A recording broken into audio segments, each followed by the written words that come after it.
How to use Shein gift card online. Hi everyone, welcome back to our channel Help Deck. So in today's video I will simply guide you on how you can use Shein gift card online, so just make sure to watch the video till the end. In order to use Shein's gift card online, all you need to do is just go to the Shein.com website first.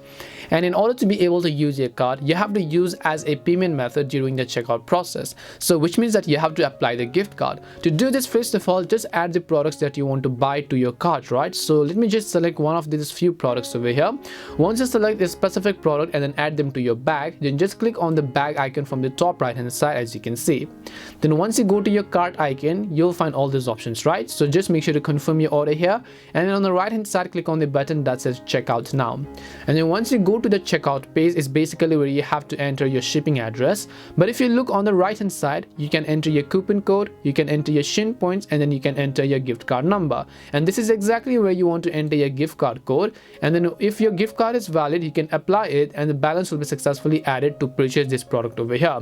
So if your gift card is worth, let's say $20, and if you're buying a product worth of $50, you're going to get $20 discount and be paid already by using this gift card. So it depends upon the value of a gift card. So make sure to enter the gift card code over here, then just click on the pin if you want to. Then if you want, then again you can just click on the option called apply, and then your gift card will be successfully applied. And that is it for this video on how you can actually use your Shein gift card online. We hope the video was really helpful, and if it did help you, make sure to leave a like and subscribe to the channel. If you have any questions, feel free to leave them down. Thank you very much for watching, and see you in the next video.